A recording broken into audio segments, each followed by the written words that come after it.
আসসালামু আলাইকুম। সবাইকে সুপ্রভাত জানিয়ে শুরু করছি আজকের ব্লগ ভিডিও। দেখতেই পাচ্ছেন আজকে সকালে ফজরের নামাজের পর বেরিয়েছি। হঠাৎ চোখে পড়ল যে পুকুর থেকে আমার এক দাদা মাছ ধরছেন। দেখতেই পাচ্ছেন বিশালতার এক পুকুর। পুকুরটা কিন্তু অনেক বড় আছে। মাছগুলো খুবই চমৎকার লাগছে এবং শেষ পর্যন্ত ভিডিওটি দেখার অনুরোধ রইল। কেননা আমরা শেষে দেখতে পারবো যে আসলে আ কোন ধরনের মাছগুলো আমরা ধরাটা দেখতে পেয়েছি। আর তারা কি, কি মাছ ধরেছে সেটা আমরা অবশ্যই দেখব। আপনারা ইতিমধ্যে দেখতে পাচ্ছেন যে মাছ কিন্তু তারা ধরছে।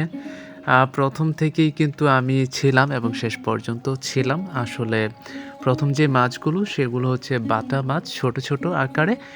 যার কারণে কিন্তু তারা বেছে, বেছে বড় যে মাছগুলো তারা কিন্তু সেটি পাতিলের মধ্যে ঢোকাচ্ছে। আর ছোট, ছোট মাছগুলো কিন্তু তারা ছেড়ে দিচ্ছে। কেননা নেক্সট সময়ে কিন্তু তারা হয়তো আরও বড় হবে সে আশা করি কিন্তু তারা ছেড়ে দিচ্ছে।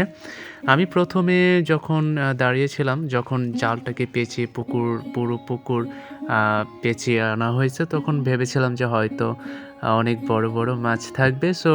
তেমন একটি মাছ হয় নাই। ২ ক্যারেটের মতো মাছ হয়েছে। আমি ভেবেছিলাম যে অনেক বড়, বড় মাছ হবে, কিন্তু দুঃখের বিষয় হচ্ছে যে মাছ এখনও ছোট, বড় হয়নি। আর গ্রামের মধ্যে পুকুরের মধ্যে যারা মাছ চাষ করেন তারা সত্যি মাছগুলো দেখতে পাচ্ছেন কত চমৎকার লাগছে। এ ভাইয়াটি উঠিয়েছে, দেখতে পাচ্ছেন মিডিয়াম সাইজের মাছগুলো কিন্তু এখানে আছে। আপনারা এই মাছগুলো চেনেন কিনা বা তার নাম জানেন কিনা অবশ্যই কমেন্টসে জানাবেন। আমি কিন্তু বলবো না, আপনারাই বলবেন। আর গ্রামের মধ্যে ৪ জন ব্যক্তি কিন্তু এই মাছ ধরেছে পুকুরটিতে। বিশাল বড় পুকুর। আর মাছগুলো দেখে আমার অনেক ভালো লেগেছে। দেখতে পাচ্ছেন বাটা মাছ কত সুন্দর এবং সেই সাথে কিন্তু এখানে কিন্তু নলা মাছ আছে আর বাটা আছে। তারপর চিংড়ি মাছও কিন্তু ধরা পড়েছিল অনেকগুলো, যেগুলো গুঁড়া, গুঁড়া চিংড়ি মাছ। দেখতে পাচ্ছেন বাটা মাছগুলো কিন্তু ছেড়ে দিচ্ছে আর যেগুলো বড় সাইজের সেগুলো তুলে নিচ্ছে। সত্যি খুব সুন্দর লাগছে, অসাধারণ একটি পরিবেশ। সকালে ফজরের নামাজের পর একদম মোটামুটি কিন্তু তেমন একটা শীত নাই। একটু গরম, গরম লাগছিল। ওই আবহাওয়াতে কিন্তু মাছগুলো তারা ধরেছে। পরিপূর্ণ শীতের মৌসুম হলে কিন্তু তারা শীতে কাঁপতো। হয়তো সেটা থেকে তারা বেঁচে গেছে।